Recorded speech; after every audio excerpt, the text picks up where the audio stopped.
Hi, this is Kimberly. Well, I decided to do another one of these bits and bobs videos. Everyone seemed to like it a lot the last time I did it.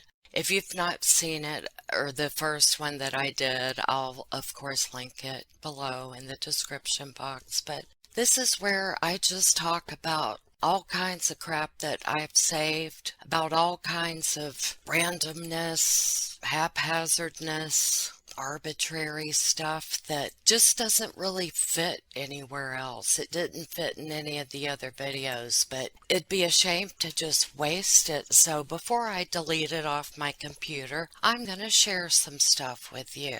Y'all always like when I share, right? I learned to share in kindergarten and it stuck with me. Sorry I've been away for a week. Actually 8 days and 53 minutes, according to my YouTube dashboard. It reprimands me when I've not posted in a timely manner, and it'll say your views are down. It'll make me feel bad about myself and stuff. In my defense, I've had some major ADD stuff going on. I have started and not completed 9 projects now. 9. No kidding. I'll spare the details, but it's been a roller coaster ride for me. I start on one thing. I have these grandiose plans of what I want to do, and then I have to scale it down along the way. I start on one thing, then I get overwhelmed. So I'll start on yet another and get overwhelmed again, and then yet another. And I'm like, oh, they're not going to like this. And then another. And I'm like, this is a major product. You notice I'm saying because I was like listening to Chris, it's a long story, but you'll find out one day if I follow through with it. That was another one of my projects.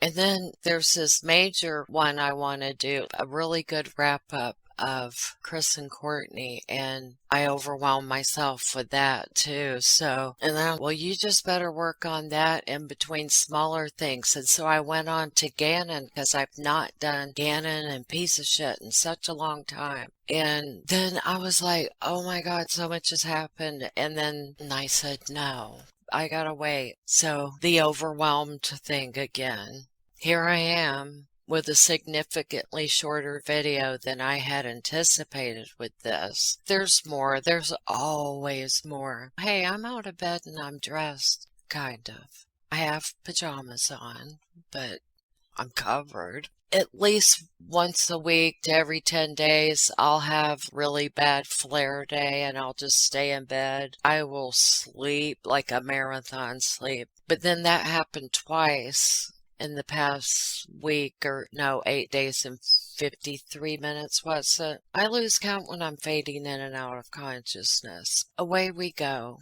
Love you guys. I've missed you guys. And I have to do housework and stuff too. And I had doctor's appointment. It's just all a thing.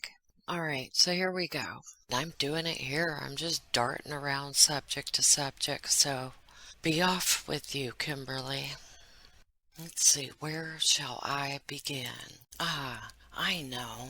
With today's video, I'd like to share a glimpse of some of the well thought out and structured messages and comments that I get from listeners. I get a startling amount of correspondence from non-fans too. Everybody wants to share their opinion with me. I'm quite flattered, actually, that they've taken the time. They want me to hear what they have to say. That's kind of important and grand and all that shit, right? For example, listen to this. I cannot take the lady who is talking. Why does her voice sound like she has a cough drop in her mouth? Maybe I had a fucking cough drop in my mouth. I don't know. No one's ever said that before. Here's a little love note I got from one of my admirers. You say too much information about very little. To hear you say you just had a eureka moment about your spit and COVID is over the top, and you appear to be talking about high school reunions you avoid. YouTube is not a mental health clinic, and you are no Hollywood. Obnoxious. Just get to the info I tuned in for. Unsubscriber. Thank you, unsubscriber, for your dumbass fucking comment. I said, you are obviously a crude, ignorant, uneducated juvenile. Your mommy is looking for your ugly ass. Go the fuck away. Piss off. Fuck out of here, you embryonic sack of shit. You have no idea or understanding of my channel. Fuck out of here. Yeah, just fuck out of here with your bullshit. Remember, that's always a good one when you just want to brush someone off.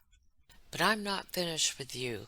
Listen up. You found it fascinating. That's why you kept listening. YouTube is whatever the fuck I want it to be. Thank you for pulling me up by my bootstraps, though, and slapping me across the face to bring me back to reality. I was getting away with some shit until you called me out on it. So glad you came across my channel. Have you been checking on me to see how I've been doing? You know, if I've been following your tips and shit. I wonder if this person donates their free time to policing the interwebs to bring people back to reality. Like if they just in their off time. Praise God that they found me. For fuck's sake, land sakes alive. They gave me all of this advice, and then they washed their hands of me. Don't you want to monitor my progress? When are we going to get a heart button for when someone unsubs so I can, heart it? Here, I have some advice for you now. It's my turn, okay? Why don't you go fuck yourself? Piss off. And next, that means I'm changing the subject a little bit.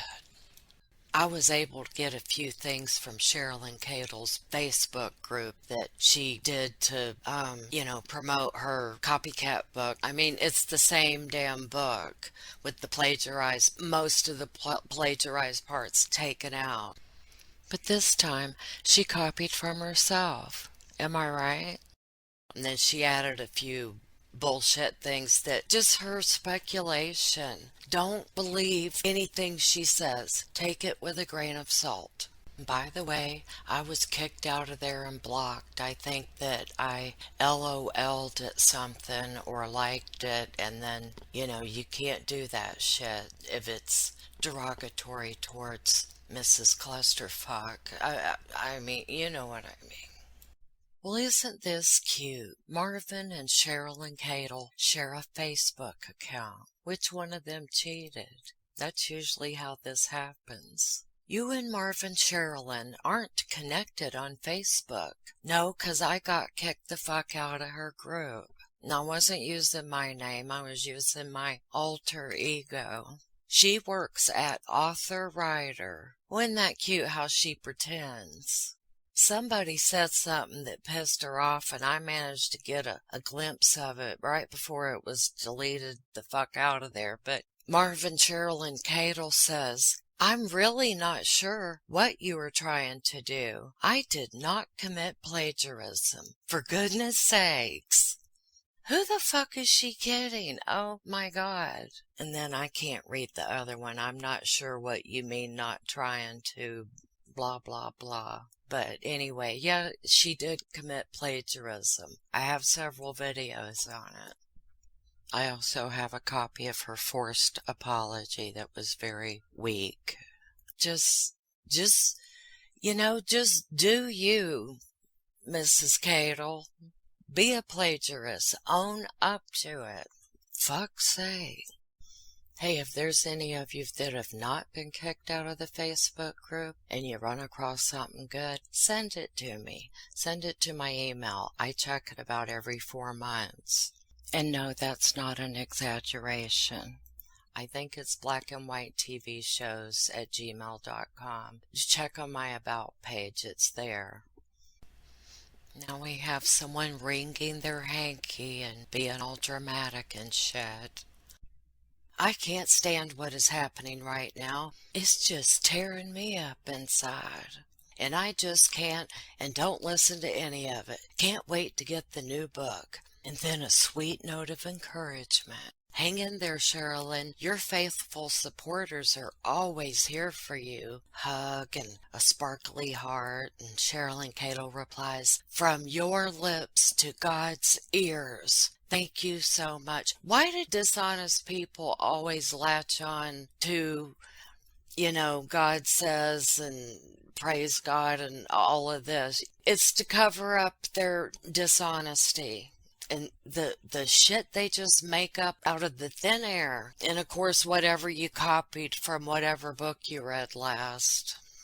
Thanks for the update. Yes, people, there is enough hate within and throughout this case. We are just trying to make sense of it all. I know people like Kim makes it so easy to forget and lash out, but please, let's all try to contain them feelings. If you're talking about me, it's Kimberley, bitch. But who knows? You just say Kim. There's probably 4 or 5 of us. And then Cheryln Cadle responded, "How much better we feel when we aren't haters. Imagine how miserable they are. Imagine how miserable liars are, and cheats and plagiarizers. Give me a break. Damn clusterclug. And you misspelled sense. And try to contain them feelings. That's wrong. It's bad grammar. I'm not even sure what word you should have used because them feelings is so confusing. I think it's never mind. Now this, ladies and gentlemen, is from her first fiasco where people that pre-ordered their books and paid more for it and paid for shipping got their books last because it was such a friggin' nightmare. A fusterclug. Allow me to read this. Edited. This is for those who don't want to wait for Dorrance to ship. They told us they were shipping last week, which is why we posted that. It's us again. Unfortunately, after many phone calls back and forth, Dorrance is not supplying us with satisfactory resolutions. Remember, it was a fucking clusterfuck shit show is what it was. I mean, it was both. We are still working on this. It was a clusterfuck shit show every day and sometimes multiple times a day. For a couple of weeks, I think, if not longer. We are still working on this, and it's not the outcome we would like. But at this point, our suggestion is to cancel your order with Dorrance and order with Barnes & Noble, who currently has books in stock. We are getting a list of all who pre-ordered and will be reaching out to you directly as well. Thank you. And remember, people paid $19.95 for the book, plus they paid, I think, $12.95 for shipping. Ridiculous. And then Walmart was selling it for $9.97 and free shipping. Reach out my ass. Yeah, she said they would reach out, but they never did. And instead, bitch closed down the Facebook group. Damn coward. Cadle coward. Clusterfuck. Conundrum. Chaos. Copier. Cooties. Cootie bugs. And then she went the self-publishing route again with errors. I haven't read the book. I don't want to read the book. My hair will just ignite into flames if I try to attempt to even read it. No, I can't. I think it was delayed because she waited until the absolute last minute to send it to print because she kept adding shit as she talked to people in her Facebook group, and she was like, oh, that's a good idea. Oh, ask me questions, and she would get ideas from that. Oh, your dream sounds very interesting. Tell me more. Can you email me that in a PDF file? I know what she was up to. That's why the shit was late. And now, switching gears to the evening after baby Kalia had been found. Tensions were running high all over social media, all over Covington, finger pointing, hollering, meth smoking, you name it. I'm not sorry for what I'm about to say. The story I'm getting is Courtney was holding the baby when Chris hit her, and Courtney was too scared to call the law, but she kept an eye on the baby all night. And then The author of this correspondence launches into a tirade. Bitch, you are just as guilty. It's your job and duty to protect your child. Keeping an eye on a 5-pound, 9-day-old who was hit is not protecting your child. That motherfucker would have to kill me. Cause of death is blunt force trauma to the head. Odds are it killed her on impact. Guilty by association. This, people, is a fine example of someone who thinks they know what the fuck they're talking about, but they don't. Okay? Just be on the lookout for these people. Just say, fuck out of here with your bullshit. Yeah, that's what you say. Fuck out of here with your bullshit. The end. Mic drop. That's all you have to say. Oh, and never, ever allow them to be on a jury of their peers. She told police that she fed her at 5 a.m., then found her missing at 10 a.m. That was a lie. A neighbor saw the father carrying something into the woods just after 5 a.m. They likely both knew the child was dead at 5 a.m. Well, this was in one of the comment sections when, all hell broke loose when McNabb was first arrested. And apparently this is not true, or this person would have been in court testifying to that. So I call bullshit.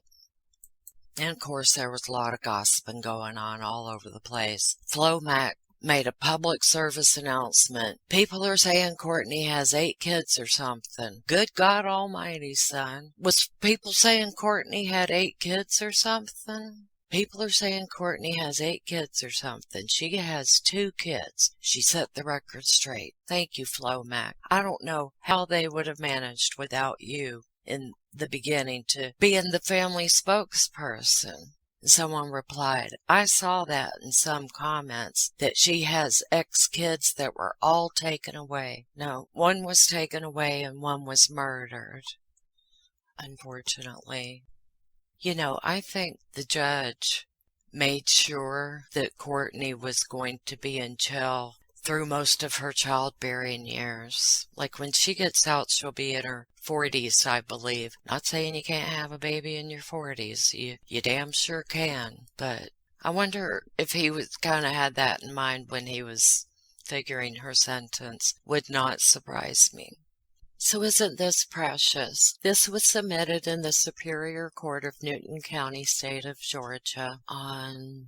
I can't, but okay. Defendant is currently set to begin jury selection for trial on May 6, 2019. Defendant now seeks an order allowing Defendant Bell access to a hair professional to properly address, trim, and or cut defendant's hair. Wherefore, the defendant respectfully requests this court allow Defendant Bell access to a hair professional in order to take care of that rat's nest and trim off some split ends, to address her hair in preparation of and in anticipation to the upcoming trial. I think this was granted because her hair was very well groomed and shiny, and I could tell at one point I saw her, you could tell it had been freshly trimmed. She probably hadn't had anything done to it in years, actually. Probably first decent haircut she had in a while, but a lot of people would probably be like, that's ridiculous, blah, blah, blah. But I can actually see a need for that if we are truly do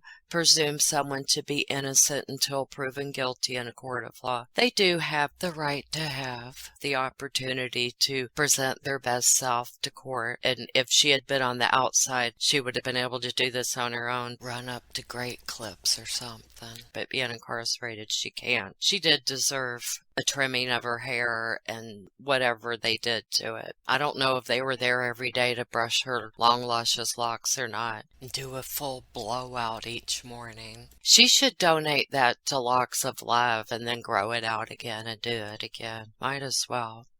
Now this came from a website called Shakedown, which I believe, if I'm not mistaken, is True Crime Rocket Science is his blog site, and then he has a channel here on YouTube. And of course I will link that in the description below. I believe this is Mark, the best friend that Chris has had since childhood, but this guy sounds traumatized, actually. I don't know how they're good friends, or if they are. It sounds weird. It sounds like Chris was mean and abusive to his so-called friend. Anyway, you have to understand that Chris grew up in a family with a distant father. The whole house was a ball of tension. Everything had to be perfect. They washed and reused plastic straws in all caps. Let that sink in. I'm letting it sink in, but I don't get it. Why is he so appalled by this? What does that mean? I've washed and reused plastic straws many times. Shoot, with 3 kids growing up and 3 grandkids, and land sakes alive, I didn't know that it was damaging to their well-being, that it could make me a murderer. Anyway, he kept his room immaculate. Everything had a place, and it had to be in that place. He had Power Ranger figures in a specific and certain way on his bedside table. Can you imagine the OCD-ness going on in that damn house between him and Shanann? God damn. I'm glad they weren't my parents. He had bunk beds, but no bunk mate. Oh, I already read this part. Sounds like a goddamn sicko. He had bunk beds, but no bunk mate. Aw, I bet he has a bunk mate now. Sometime he slept top bunk, sometimes he slept bottom. I have no idea why. I do know, however, that he was obsessed with sex from a very young age. He was very young, about 9 or 10, when I was 8, I think. I was born in 86. Anyway, he was like 1 year older than me, and we played in his backyard all the time. He had a giant weeping willow tree that was full of ticks. Ew! And he would chase me around, lashing me with pieces of willow full of ticks, laughing his ass off about how they're biting me and drinking my blood. I would have marched my ass right home. If my kid were doing that to another kid, I would have beat their ass. And then the tree would be cut down. There are many more sick things I've heard him say, deep in my memories, deep down where I kept things for many years. I know not who he's the bitch of now, but this is karma time, simply sublime. I know one thing he said to me that always stuck. I love the way you cry. Well, it sounds like CW was fucked up at a really young age, and it also kind of sounds like he was being sexually abused. I wonder by whom. You know, it's been said, there were no signs. Yes, there were. There were fucking sirens and bullhorns going off that people chose to ignore, apparently. And now we're jumping back to the Chris and Shit 2.0 McNabb and Courtney Bell trial. And no, they're not all together because I have ADD. They were at one time, then they got mixed up. I tried to put them back together and it was worse. So do y'all want a damn video or not? And here we have an up-close look at Jordan Headcrack Izzo, one of his many aliases. And he's the daddy of 2 beautiful babies, he said. Well, we'll make that one now, you ass. But, you know, I'm going to do a whole thing on this. They did not prove him guilty. I have very reasonable doubt that he was guilty of anything other than the negligence. Had I been on the jury, we'd still be talking. Child endangerment. Not fucking being there for your family. The both of you, not just Jordan. Headcrack. You and Courtney out running around. Instead of being home, cleaning your house, making dinner. Being a family. Getting up and going to work. You know, smoking meth while the children are in your care. You dumbasses. You don't do that. But he proclaims himself to be self-employed. I wonder at what. And says that he studied machine intelligence. Man, that's some heavy shit. What's machine intelligence? Whoa. At Georgia Tech. Yeah, one of the most renowned. Okay. You wish. You know, you could have made that happen if you really, truly wanted to study machine intelligence and go to Georgia Tech. You could have made that happen. Jordan Headcrack. He went to Newton County schools. This I believe to be true. Lives in Covington, Georgia. He did. Married to Courtney Lovin' Chris. Ooh. I'm going to have to see if I can find that one. I didn't see that before. Awesome. And yet another assumed name. White Boy YC, Pretty Boy Thug. Well, isn't he a clever boy? Awesome. At least he has a family photo as his background. Or wonder if Courtney made this for him and said, "Here, babe, use this." That or he was trying to appease her. And he's the owner, CEO at Swirl Gang Enterprises West Coast LOC. Okay? Former Chief Executive Officer at, and then it cuts off. I wanted to see where he was a former CEO at.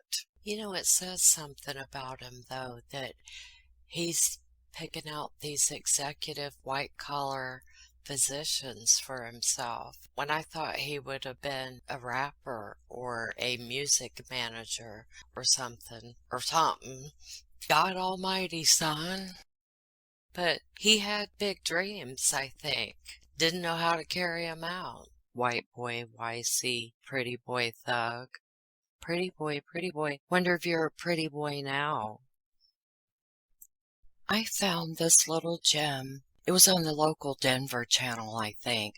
May not have been, because I see the CBS logo here. Anyway, this was in the comment section from the day that fuckface Dunderhead got sentenced for his dumb fuck crimes for killing his beautiful family. Yeah, that was a brilliant idea, genius. Anyway, this gentleman left this gem of a comment, and the timing of my reading it now is so relevant. Or it's timely, I guess I should say. And I loved it, and I thought that we all should know, and he is speaking the truth. I know I've heard other inmates say this similar kind of thing. Anyway, let me get on with reading this. My words don't do his words any justice. And now I shall begin. Mr. Jim Bass said, "If you think it's going to suck to be him, let me enlighten you. My experience as a State Penitentiary Corrections Officer who has observed thousands of these pieces of human flesh, let me inform you how it will really be. Only his first 2 years will be rough. After that, he will have become fully accustomed to his present environment, his harsh and irreparable,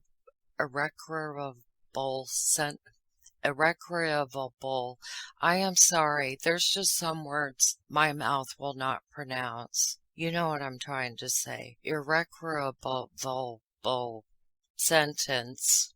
Irrevocable.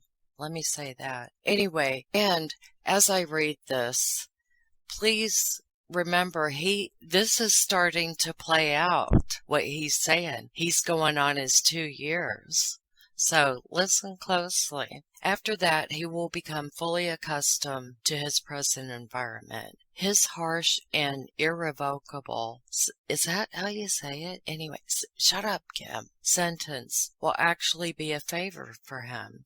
It removes all hope of ever seeing the outside, so he will naturally turn to the inside for his expectations in life. And may I add, he has like 0 responsibilities in there. Like he doesn't worry about paying bills or going to the store and cutting the grass and shit. Anyway, so he will naturally turn to the inside for his expectations in life. He will dramatically shorten his view of life planning so that he will experience few disappointments. His sense of future will be only from day to day. In essence, as all humans do, he will adapt perfectly to his new environment, which I see playing out right now. He will have made many new friends, all of whom will be in pretty much the same frame of mind. There will be very little inmate-to-inmate punishment for him. He will not be, quote, sleeping with the big guy named Bubba, end quote, although there's a chance he could be harmed by other inmates since he murdered children. The prison system is very aware of that possibility, and he will simply be housed with others who have harmed children. His every human need, other than female companionship, will be met by the system. His medical, dental, eyeglasses needs will be fully cared for by the taxpayers. He will have ready access to telephones. His food, though certainly not steak and lobster, will be nutritious, tasty, and filling, and served 3 times a day. In some prisons, inmates are given a menu, as you get in hospitals, to select your food choices. He will be allowed television, magazines, book selections from an extensive library system, and even first-run movies. He will be allowed an inmate account, funded by family and probably by misguided people on the outside who will take pity on him, since his case is so widely known, with which he can buy snacks. He will establish a trading company with other inmates, which is a kind of like a secret marketing organization. This will develop into a serious and engrossing operation, even though the commodities being traded are small and insignificant by outside standards. He will be allowed to attend church services of his choice on a regular basis. He will have all sorts of educational opportunities, including university. He will be allowed to participate in tournaments and games, and even hobby shops and crafts. He can attend art and crafts classes and can become an inmate instructor. He will be able to participate in special programs and research by volunteering. He can even be allowed some fairly challenging work in building maintenance, kitchen, automotive services, right up CW's alley, and clerical duties, not to mention a pretty good job in prison industries, making things and working with complex and challenging machinery. As time goes by, he will have become a veteran convict, knowing the most minute information about all the other cons and guards and the prison itself. He will eventually become a kind of patriarch and counselor to other inmates. Yep, his ranks and prestige will become highly important to him. It will be the only thing of value he can possess. He will evolve a very high opinion of himself and will likely control a small clique of followers and close friends. People on the outside, too, from what I can tell. After 20 years or so, he will achieve a very satisfying life and will have accumulated many comforts, establishing a well-respected place in the prison hierarchy. This new life he's going to live will become highly important to Dunderhead. It will be the only thing of value he can possess. He will evolve a very high opinion of himself, will become so important to him he would really choose not to leave it if he had a choice.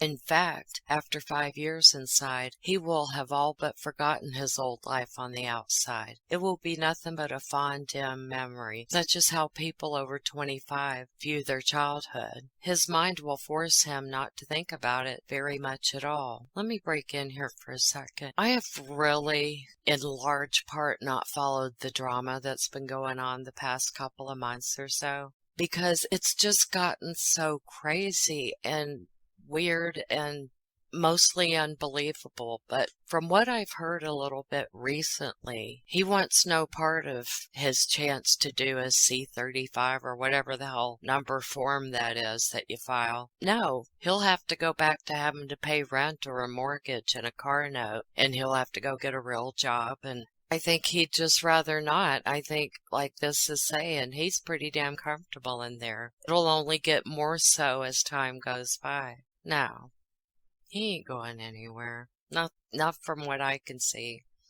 People, the general public, actually thinks prison is a disaster, a horrible thing. But in reality, sentencing these guys to live out their lives behind walls is not a punishment, except by outside standards and comparison. Humans adapt, and the finality of a prison sentence actually helps them adapt to it. We outsiders think he could never go to a show or go on vacation or do anything we would like to do, and believe believe that is punishment. It really isn't. In real terms, it's meaningless. I think a lot of people would exchange the opportunity to go to a show. This is me talking now, running my mouth. To go to a show or vacation or anything we would like to do. I think a lot of people would exchange that for not having to pay bills, not having to go to work, not having to sit in downtown excruciating, mind-numbing traffic in a large city day after fucking day after fucking day.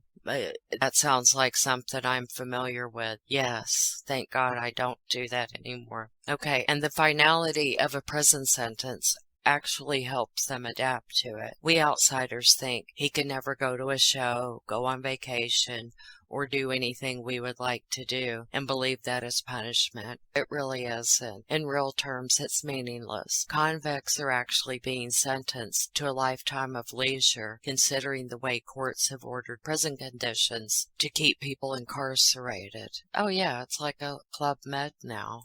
More opportunity than it is on the outside. This is what the judge has sentenced him to. That is in no way punishment fitting the horrible crime he has committed. Penal punishment in the U.S. is merely an illusion. Thank you, kind sir. I certainly appreciate that, and it's an eye-opener. Yeah, it's not what we mean it to be. It's not anymore. They have more rights than probably you and I. So, thank you, kind sir, for that. I can only imagine what it's like to be a prison guard. Thank you for your service. I truly mean that. And y'all, I just put a cough drop in my mouth. So this is where I'm going to end it. Hope you've enjoyed today's video. My love and peace. Thank you for listening.